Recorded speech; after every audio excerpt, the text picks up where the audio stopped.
Geçirirken çek. Bitti, bu kadar. Kolunu çek. Diğer şeyden sonra çekersin.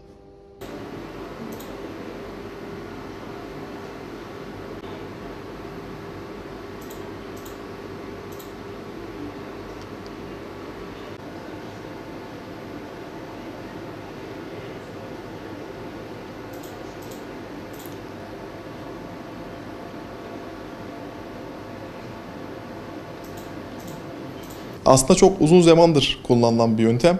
İlk başladığı dönemlerde rutin olarak bacaktan yapılan bir işlem bu. İlk başlarda hep böyle ameliyat gibi algılanan bir şey gibi değerlendiriyor. Hastalarımız anjiyo dediğimiz zaman çekinebiliyor, korkabiliyor.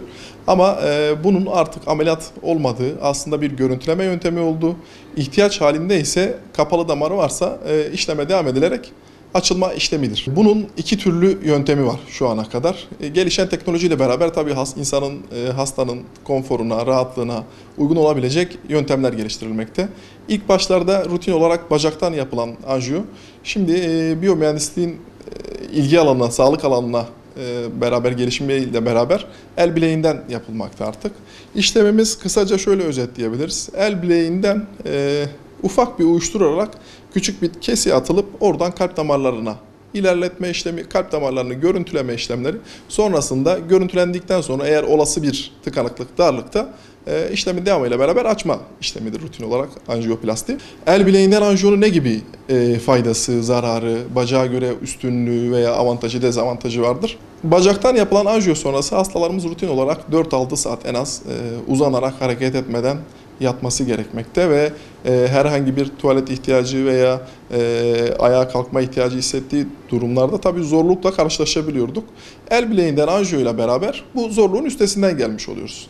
İşlemi yapıldıktan sonra masadan kalkar kalkmaz hasta kendi ayaklarıyla herhangi bir yardıma ihtiyaç duyulmadan kendi yatağına kadar gidebileceği pozisyonda onun bir konforu olmuş oluyor ve hastaneden de erken taburculuk olmuş oluyor. Ortalama 2 saatte hastalarımızı taburcu edebiliyoruz. İşlem sonrasında küçük bir pansumanız ve özel bilek anjiyosuna yönelik tasarlanmış bir el bilek bandımız var. Onu takıp hemşire gözetiminde yavaş yavaş indirerek pansumanı yapıp hastalarımızı taburcu ediyoruz. Uzun süreli yatış gerektirmiyor. Bacağa göre komplikasyon oranı çok daha az. Küçük damar olduğu için, ince damar olduğu için bile en kötü senaryoda bile hastanın sağlığına herhangi bir zarar verebilecek bir işlem değildir. İlk zamanlar dediğimiz gibi bacak damarı kullanılıyordu. Sonradan biyomühendislik bu alana girmesiyle beraber yaygınlaşmaya başladı. İlk başlarda tabii Avrupa'dan yine günümüze geldi. Bizim ülkemizde de birçok merkezde rutin olarak artık bacak yerine koldan yapılmaya başlandı. Bacaktan yapılacak olan her türlü işlem el bileğinden yapılabilir pozisyonda şu an. Herhangi bir problem yok onunla alakalı. Benim burada önerim, eğer bir anjiyografi önerildiyse bunu çok da korkmadan, tedirgin olmadan tedbiren de olsa erkenden yapılması. El bileğinden yapılması takdirde de zaten hastaneden 2 saat sonrasında taburcu olabilmekte.